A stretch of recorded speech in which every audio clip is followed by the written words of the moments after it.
Now, the aim of this RTI is to give people clear information, reduce corruption, increase accountability in all public authorities. Under this act, the people will have right to seek information, including government organization, and the law lists down rules and procedures of how somebody can request for information. Information is a very, very vast word. It has got different meanings, different connections, different ideologies altogether.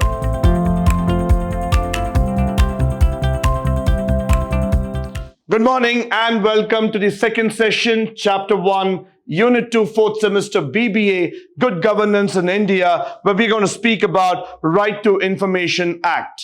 Now, in this session, we are going to talk about RTI's Act's principal goal, where how powerful it is in the modern day in order to get the right information at the right time. Now, the aim of this RTI is to give people clear information, reduce corruption, increase accountability in all public authorities. So we are talking about governance, which stands for transparency, which stands for accountability, which stands for accessibility.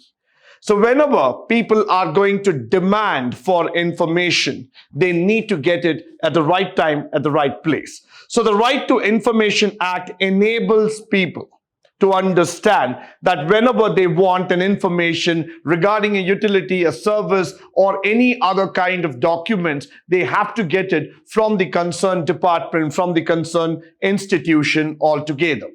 Now, the Right to Information Act was passed by the Parliament of India that allows Indian citizens to obtain information from public authorities. Gone are the days when people used to say that this information is not available. This information cannot be shared to the public. You have no rights to access it. After the Act of Parliament being passed, every citizen will have the right to go back, question the public authority, and find out where the information is. So if there is any clarity required regarding any piece of information, the citizen will have the right to go back to that particular department, question, and get the correct answer. Followed by, this Information Act was passed on May 11, 2005 in the Lok Sabha and then May 12th in the Rajya Sabha. After much of deliberation, the project was given a green light on June 15th, 2005. Only 120 days of it were passed. The Right to Information Act went to force on October 12, 2005. So what we do is that we started this entire idea in the month of May, and by the month of October, we got the complete green light. It was enacted, and every citizen will have the right in terms of achieving the information. Under this act, the people will have right to seek information, including government organization, and the law lists down rules and procedures of how somebody can request for information. Citizen can request any government document, get certified copies of the same. So the aim of this particular act is to make the citizen aware about what has happened, how it has happened, and where that particular information can be sought after. Now, for a citizen to enable to make use of this act, there are some steps, there are some procedures which he needs to go through so that he will be able to get the right information at the right time. Followed by, now what does the Right to Information Act say about the meaning information? That itself is very, very important for us to understand.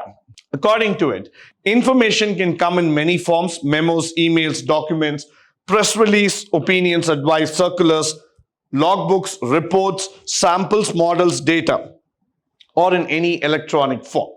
Which means to say that information is a very, very vast word. It has got different meanings, different connections, different ideologies altogether. Sometimes one might feel that, whenever we are passing on information, it might not be in the same format as written on a textbook, as written on some official document. It might be an email, it might be a circular, it might be a memo, it might be something which is just written in an electronic format in PDF or any other document altogether. But in order to achieve that information, which is very, very crucial at that point of time, it becomes the duty of the citizen to go back, understand, and take it back. So that's why I would say that this act is very, very powerful. It gives the right, it gives the information in terms of finding it out, understanding how we can make the best use of it so that you get the right information at the right time. Followed by, we are also going to understand about the RTI from the feature standpoint. Now, it lets the government start in terms of looking in for the documents, and you can ask for any public information as told. Now, all government bodies, whether you are from state or central, are liable to respond to an RTI query. Now, this is very important.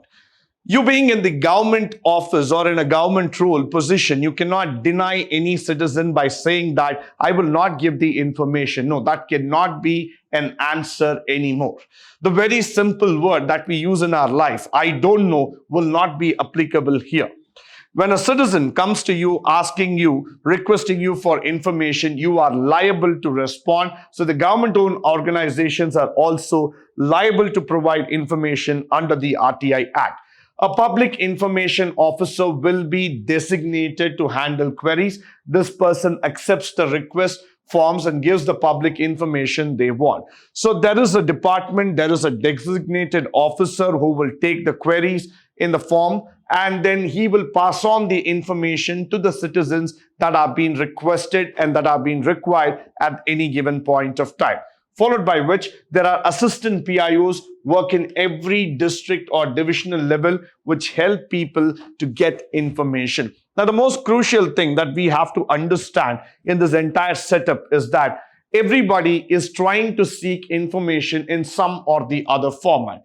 The reason is that most of the time people were unaware of what was happening around them, both in the business or in the social, as well as from a public life altogether. But with the enablement of RTI, now everybody will try to seek information of how it is, how it can be done, what are the do's and don'ts, and why it is important for us to go in for certain benefits or facilities. So in this way, the information that is being made timely available to the citizens actually help them to understand things better. They don't have to depend every time on the internet. They don't have to depend on the expert opinion. They can go and find it out by themselves. Followed by, every person wants to get information under RTI must fill out the application in Hindi or English, send it by email. If you can't write it, the PIOs will assist in putting an oral request in writing. So this is where you see that the request itself is in an electronic format. It is being stored and it is being kept in a particular way, so that now what will happen to you is that every time you will have the right, you will have the request where you can make it in electronic form. It has to be only in English or Hindi. In case if you are not able to do it, the PIOs are there to assist you. If the applicant is deaf, blind, or disabilities, right, let's say that he's a differently abled person, public authority must offer assistance and access. And that also becomes very important. Why? Because if the person is differently able, you are definitely going to get some help from the department in terms of accessing the information. Followed by which, we also say that the applicant doesn't need to explain why the information is needed. So no more you have to go on an explanation mode trying to tell people why I need information. You want it, it will be available. The applicant can file a complaint against the PIO. Mark these lines very clearly. Why? Because if he does not give the information on time. So if the public information officer is not going to give the information, he would be liable to face a case in the court.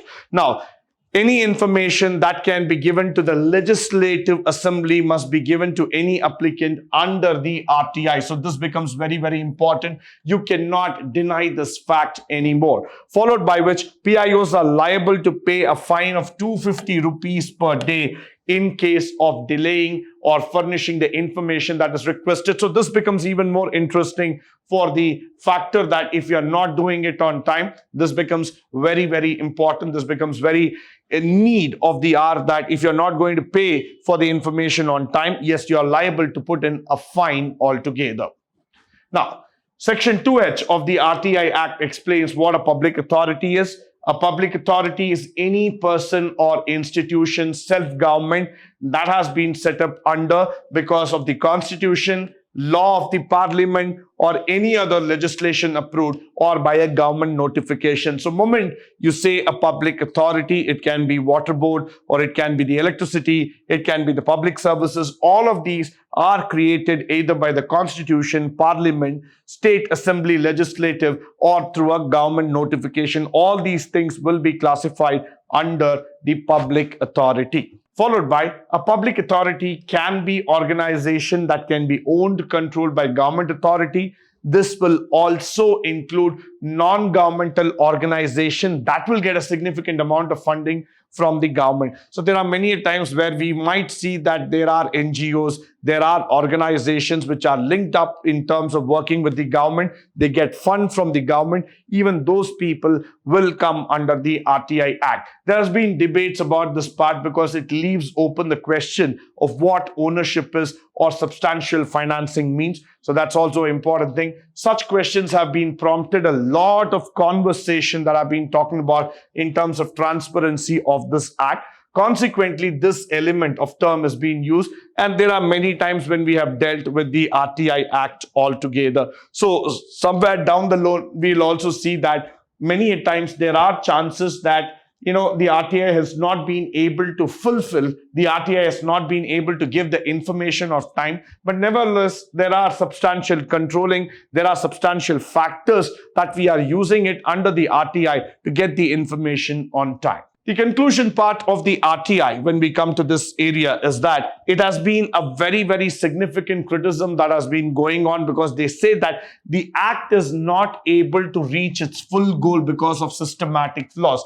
Even now, people find it that though there are legal laws and legislations, but still I'm not able to get exactly what I want because the accessibility is still restricted. However, the fact that RTI gives us the rare chance to look into the government work, especially at grassroots level, every citizen will have the most to say in how the things have been done. So now what is happening is that the public are able to see it transparently how the government works are being completed, where the challenges are, where they have gone wrong, and with the social media coming up to the highlighting part of it, everything becomes publicly accessible to all the citizens in our country.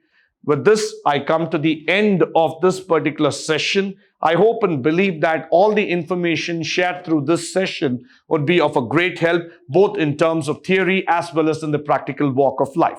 In the upcoming session, we are going to talk about e-governance, which is one of the most important models that is coming up in the political science as well as in the modern day world. Until then, I would request all of you to stay tuned, stay blessed, and stay enlightened forever. Thank you once again for joining me today on this wonderful session.